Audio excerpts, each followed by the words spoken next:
really most of the work is about trying to understand and force the client to understand what they actually need. The key question to always ask is, who is the user? Without knowing who the user is, you've no idea what context your creation needs to sit within.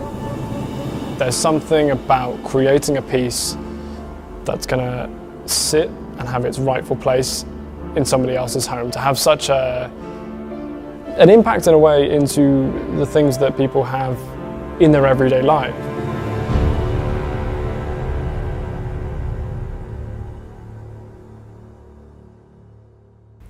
My name's Jack Hooper.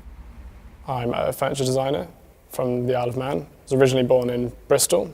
I've moved to Nottingham, where I've been doing furniture design at university for the last 3 years. While I was on my placement, I had a task that I had to do for my placement company. Now, on these lockers, I thought it'd be a great idea to use this kind of new-ish texture that people were starting to include more, which was this scorched timber. Without any understanding of how this stuff actually worked, all I knew is you burnt it, you got the texture, done, right? So going forward from that, I did about 200 to 300 planks of this wood.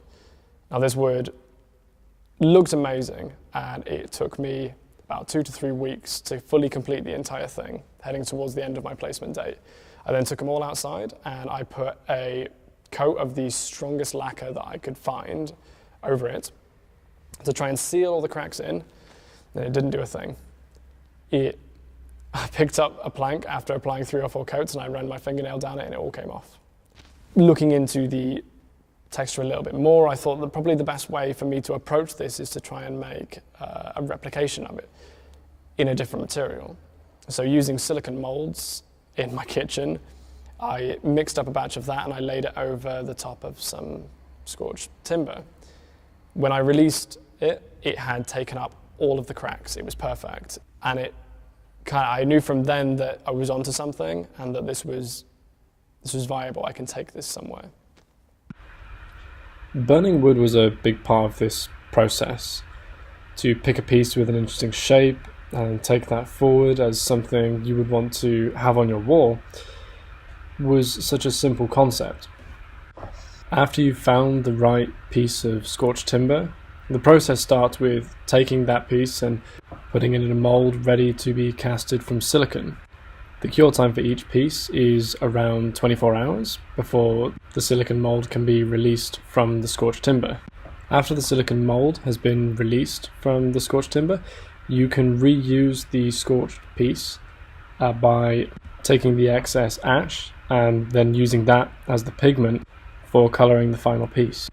By using ash and really rubbing it into the mold, what it does is creates this fantastic replication of the original material. Once the thin coating of ash has been applied to the inside of the mold and any of the excess has been removed, then it's ready to pour the jesmonite. The entire thing is a beautifully simple and quick process, which creates such a fantastic final piece.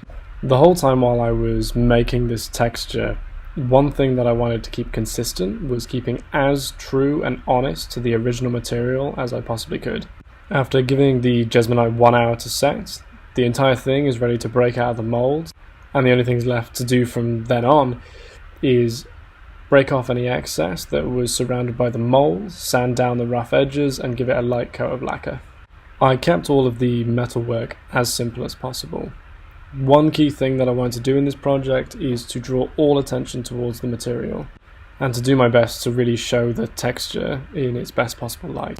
The framework for the scorched timber was a very simple 2-part mounting bracket. These started the manufacture on the water jet cutter. Each sides of the mounting brackets, top and bottom, had to be bent into place to connect to the jesmonite casting. Then once the LED runners had been welded to the mounting brackets, then everything was ready to spray.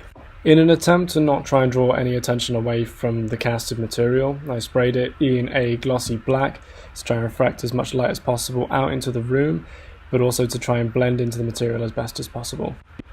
Because of the nature of the process, each piece that's made is a completely one-of-a-kind piece.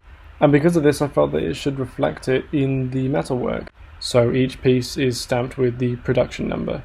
and the brand of the casting that it is, whether it be Ember Oak, Ember Pine, or Ember Ash, just depending on which wood is used in the casting. And after all that, it's just a case of tapping 2 screw threads into the top and bottom and drilling 2 holes for mounting. I really love the way this piece turns out. I think it incites a real sense of wonder, and it definitely excites the senses, and it gives you a genuine warm glow of a fire.